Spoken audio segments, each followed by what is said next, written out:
Di ba sir, ka-look-alike ko si Vice ganda? Tapos sir, di ba? Mas maganda ka dun? Mas maganda ako doon. Di ba sir, yung anak mo nag-aaral sa Mercedes? Oo. Bakit? Pinuntahan mo na? Wala, namimiss ko. Gusto ko silang makita, pati si Ruel Malalad. Kuya Dodong? Kuya Dodong. Sana all.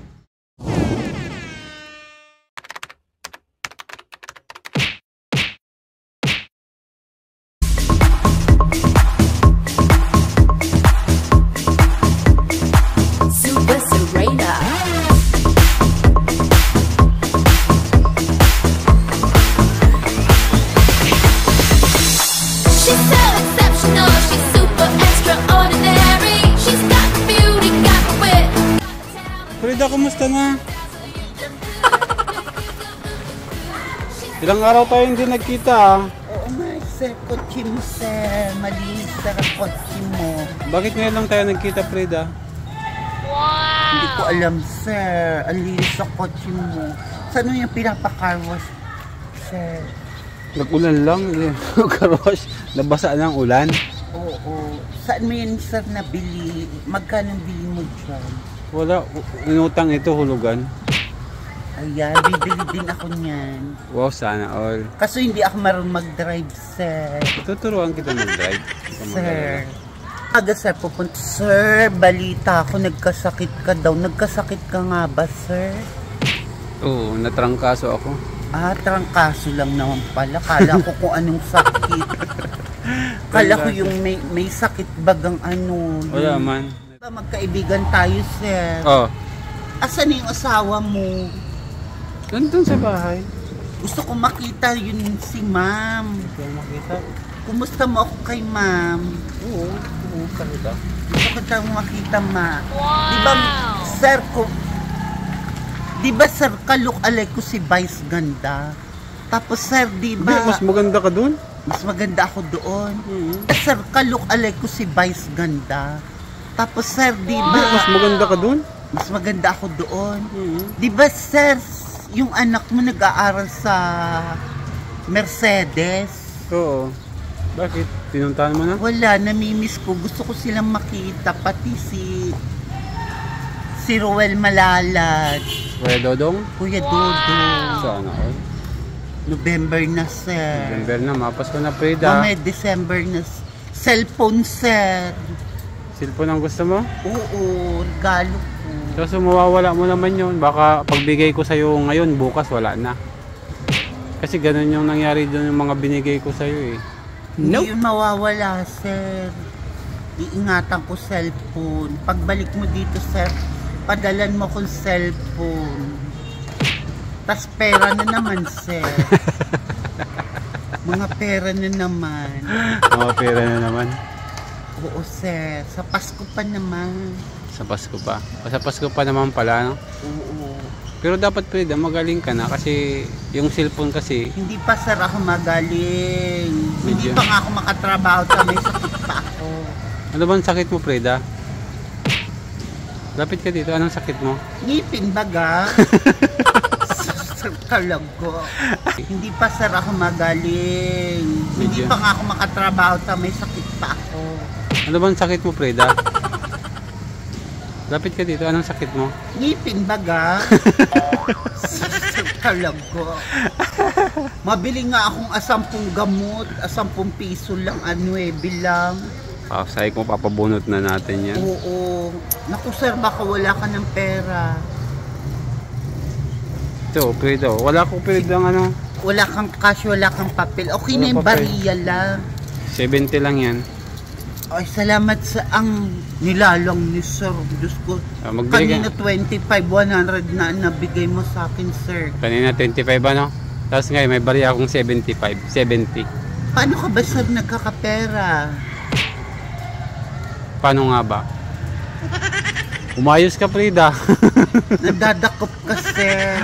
Hoy, tumigil ka, Frida. Hindi kami nang uhuli lang para magkapera. Hindi sa amin napupunta yung bayad ng ano niyan, ticket. Ang gamot, sir, 9 lang, 10.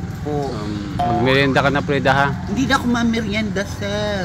Frida, siguraduhin mong umuwi ka mamayang gabi ha. Oo. At tatawagan ko mamaya si Doc kung pwede kang i-schedule bukas. Ilang beses na tayong nagpapa-reschedule dahil pawala-wala ka. Oo. May commission ka sa doon. Komisyon saan? Kay Doon, doktor? Sa doktor.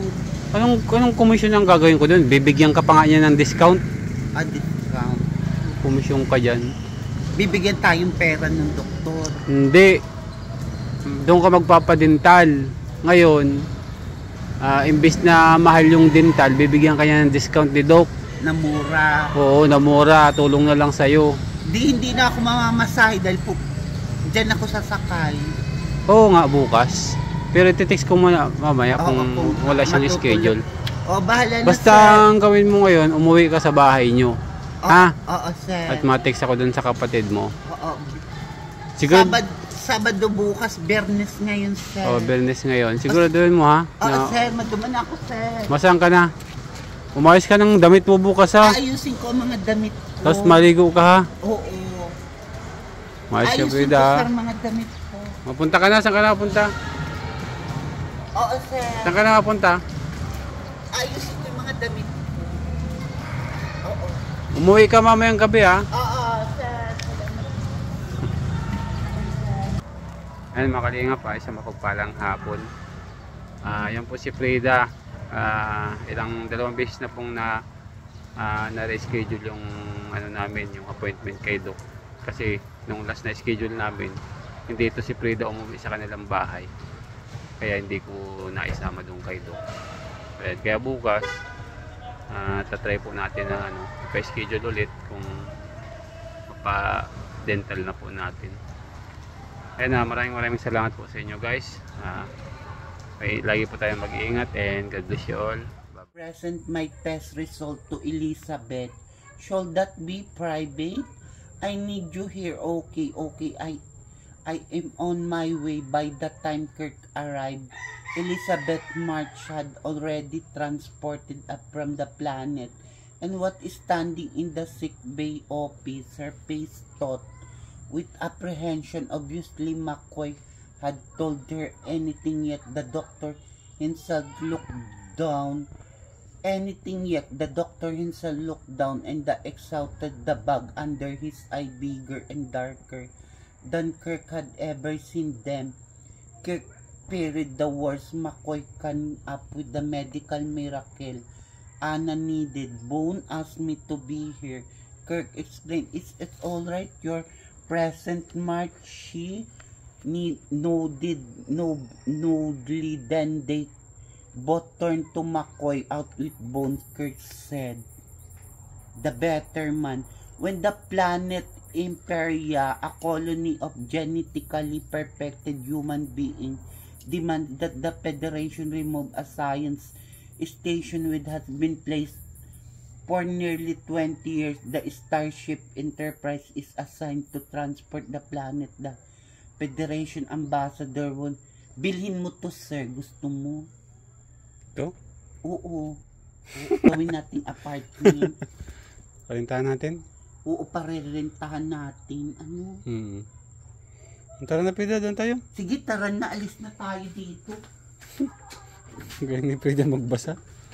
Yan po mga kalingap, matalino po yan si Frida eh. Tara na, sir. Baka malamok.